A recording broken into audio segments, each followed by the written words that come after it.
Visualizar la viralidad por medio de la teoría del contagio nos permite entender mejor cómo el contenido y el conocimiento tienen el potencial de unificar el pensamiento y sentimiento de grandes grupos de personas. Hacia el futuro, el cómo será seguramente algún tipo de estrategia digital.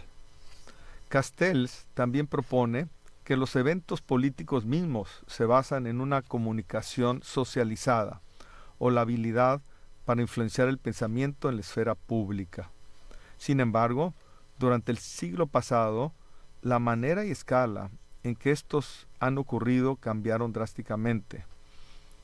Al inicio del siglo XX, los periódicos y luego las estaciones de radio fueron los principales medios para transmitir información desde un solo punto de difusión y diseminación para todas las audiencias. El público dependía de ciertas instituciones de noticias para reunir, empaquetar y compartir información vital diariamente. La televisión luego operó de la misma manera, más o menos, pero logró llegar a audiencias más grandes en un poco tiempo. Ahora, sin embargo, la diseminación de información por medios digitales, minuto a minuto, está no solo cambiando la forma en que creamos el conocimiento, sino cómo lo empaquetamos y lo comunicamos. Antes de la era de los .com, aunque esto tiende a traslaparse hacia el siglo XXI, diferentes instituciones informativas podían escoger qué noticias comunicar y qué información omitir en su transmisión, ya que el público tenía muy pocas formas confiables para saberlo. Lo que se incluía en las noticias y declaraciones públicas, argumenta Castells, no era lo que influía principalmente en la mente de las personas en las audiencias, sino la información que se omitía. Esto porque si no estaba en los medios principales de noticias, no llegaba a la mentalidad pública. En una obra intitulada Más allá del crecimiento, Herman Daly hace la distinción entre una economía de información, de conocimiento y de sabiduría. La información es un conjunto de datos crudos que se hacen útiles solo cuando se colocan en un contexto que se entiende como conocimiento. La sabiduría entonces es el conocimiento aplicado, conocimiento que se entiende tener propósito y se aplica con acciones deliberadas, de otra manera no es útil. Por lo tanto, una estrategia para fines de mercadotecnia de instituciones y organizaciones sería no solo participar en compartir información horizontalmente, sino comunicar esa información en contexto con acciones a seguir y propósito, para compartir sabiduría y no solo datos sin posibles acciones de seguimiento. No solo se ha venido aceptando que las redes digitales nos ofrecen una multitud de plataformas para comunicarnos ahora, sino que en realidad, de hecho, vivimos dentro de estas redes digitales. Plataformas de comunicación como teléfonos, radio, periódico, televisión, medios sociales y plataformas digitales de trabajo solo pueden existir si tienen personas que las utilicen, por lo que la naturaleza de nuestras transacciones personales y profesionales se sumerge ahora más en ellas en la práctica. Yo quisiera ir más allá y proponer que no solo vivimos dentro de ellas, sino entre ellas. El mismo paquete de contenido puede ser compartido a través de múltiples plataformas, por lo que ya sea que nos comuniquemos usando Twitter, Facebook, correo electrónico, blogs, memes, videojuego u otras plataformas de medios o sitios web, la misma información se puede transmitir dentro y entre un gran número de plataformas. Es importante que las grandes instituciones con más recursos legales y financieros tomen en cuenta que estas plataformas de medios para influenciar el público son solo una herramienta, y una herramienta es tan buena como se use y calificada éticamente dependiendo de quién la esté utilizando. Cada vez que anunciamos algo en medios sociales, movemos nuestro teléfono de un lugar a otro, alimentamos dietas y rutinas de ejercicio a MyFitnessPal, compramos algo en Amazon o buscamos algo en Google, se registra la información en servidores físicos o de nube para compilarse junto con otros datos de millones o inclusive billones de otros usuarios. Y hay personas e instituciones que pagan por esa información. El término grandes datos se refiere a la agregación de cantidades masivas de datos para identificar tendencias de comportamientos de consumo, hábitos de manejo de vehículos, patrones migratorios, estadísticas de salud humana, redes sociales y otras tendencias de desarrollo humano. Las organizaciones que están dispuestas a comprar esta información deben de pasar por intermediarios de datos, que son un sector crecientemente en expansión y lucrativo de la economía de información. Seguido, los metadatos que se derivan de este proceso son usados para dirigirlos a ciertas audiencias y venderles productos, inventar sistemas de transporte más eficientes, reestructurar sistemas financieros o influir en políticas públicas. Un nivel de complejidad se agrega ahora cuando se consideran las reacciones emotivas de viralidad de un contenido, la transmisión de ese contenido a otros medios y el hecho que el contenido mismo y quien interactúa con éste se convierte en información que puede ser también capturada, analizada y vendida. En ciertas firmas esta información se usa para dirigirse a clientes potenciales actuales o futuros, lo que puede llevarnos a discusiones éticas de cómo se debe usar dichas herramientas.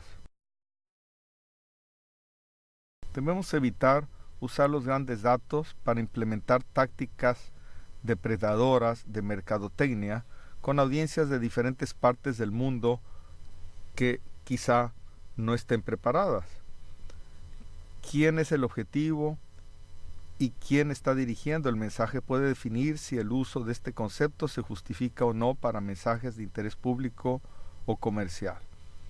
Las instituciones más influyentes y grandes deben ya ser muy cuidadosas en el uso de estas plataformas de medios y las redes virales como herramienta de cambio y de tomar conciencia de nuestra integración al nuevo ambiente digital. La comunicación entre instituciones a nivel internacional también será influenciada por la democratización de la información y el conocimiento en los próximos años. Ordey, Rigo y Duarte han escrito sobre el concepto de diplomacia pública, en la que las relaciones diplomáticas con otros países se realizan con manerismos que influyen en comunidades extranjeras para hacer ver nuestro público más presentable, para mejorar la imagen de nuestro público a nivel nacional y en otros países. Esto es usado para varios fines, desde la promoción del comercio hasta la protección de recursos naturales de inversiones extranjeras dañinas. Sin embargo, parecido a como se ha diseminado históricamente las noticias, la diplomacia pública ha sido llevada a cabo principalmente por actores de gobierno que negocian directamente con sus contrapartes de otros países, dejando fuera del proceso al público interesado de ambos lados. Cada vez más se viene proponiendo un enfoque más colaborativo y de mayor inclusión al crear ligas diplomáticas con otros gobiernos en los que se incluyen perspectivas y propuestas de la comunidad interesada, lo cual se puede lograr ahora con bastante facilidad vía medios digitales. Este enfoque no sería sin nuevos riesgos. Winston Churchill alguna vez dijo: el mejor argumento contra la democracia es una conversación de 5 minutos con el votante común y corriente. Sin duda hay retos en la inclusión de varios niveles de participación en el debate público y toma de decisiones, la principal siendo simplemente la ignorancia. Sin un público plenamente informado, el proceso de colaboración más participativo pudiera llevar a una decisión que en realidad no favorezca el interés público en un momento o contexto dado.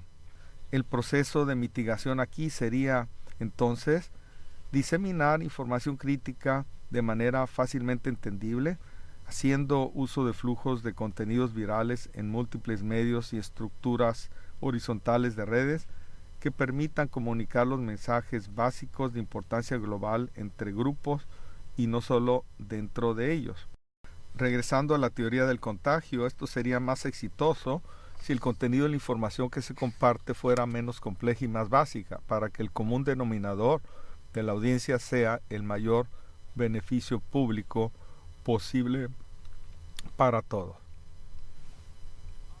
Es común que las instituciones públicas y privadas con más recursos financieros y legales tengan mayor acceso a la información que un solo ciudadano. Estas instituciones deben reconocer que su rol no es solo de influenciar la opinión pública exagerando ciertos datos o omitiendo otros, sino fomentar el desarrollo sistemático de ideas en la que nuestra sociedad en realidad basa su progreso ahora. Retos globales como el deterioro ambiental, la educación, el cuidado de la salud, la desigualdad de ingreso y la equidad de género no pueden resolverse solo con el cuadrado enfoque tradicional de sustentabilidad conocido como RSC o responsabilidad social corporativa. RSC tiene una multitud de limitaciones tales como la falta de definición de términos y procesos para comprometer al público, identificación de responsables, reestructuras para reportar resultados y sistemas de medición del bien que se está logrando o queriendo lograr en la realidad. Como dice Ilya Heral, la tradicional desconfianza de las grandes empresas en realidad pudiera hacer que RSC se vea como algo inútil y se perciba como una táctica de greenwashing o de promoción verde. Esta es una táctica de mercadotecnia usada para fabricar productos, servicios o iniciativas que aparentan ser amigables al medio ambiente, como cuando etiquetan una botella de agua de plástico que tiene 10% menos plástico como amigable ambientalmente. Y puesto que los interesados externos, el público en general y los reguladores rara vez tienen acceso a las cosas internas de las iniciativas RSC, los reportes de las empresas se aceptan como la única fuente para saber si la empresa en realidad está actuando por el interés público. Aquí regresamos a los problemas de compartir información verticalmente a partir de una institución que es la única fuente que tiene la comunidad. Las grandes corporaciones e instituciones de gobierno que quieran mantenerse viables en los próximos 10 a 15 años tendrán sin duda que conectarse de manera directa y real en comunicación horizontal multinivel vía las redes digitales en las que todos estamos inmersos ahora. Esta es la mejor sugerencia que cualquier experto en comunicación les puede dar ahora. Adicionalmente, es importante ahora tomar nota que segmentos demográficos diversos están haciendo uso de las plataformas de medios sociales. Hoy en día las generaciones de mayor edad siguen leales a Facebook, mientras que la creciente población de jóvenes a nivel mundial tienden a ser más usuarios de otras plataformas como Twitter o Instagram. La oportunidad de lograr cambio y desarrollo con el uso de redes de comunicación de las poblaciones de jóvenes es latente en lugares como el Subsahara de África. Según la División de Población de Naciones Unidas, en 2015 había 226 millones de jóvenes entre 15 y 24 años de edad, que representaba el 19% de la población mundial de jóvenes. Para el 2030 se proyecta que el número de jóvenes en África solamente habrá aumentado en un 42%. La población de jóvenes en África se espera siga creciendo durante el resto del siglo XXI, más que doblando los niveles de actuales para el 2055, según Naciones Unidas. Dada la importancia de la participación de los diferentes niveles de ingresos, es clave el hacer uso de múltiples plataformas simultáneamente para la comunicación masiva alineada horizontalmente. Es difícil categorizar cada vez el tipo de contenido en los flujos virales. Tradicionalmente la percepción general era que toda actividad política o económica se reportaba por ciertas instituciones de cierta manera, como los medios de noticias, mientras que los demás tipos de contenido, como el de entretenimiento, eran totalmente distinguibles en diversos otros sistemas de distribución y acceso.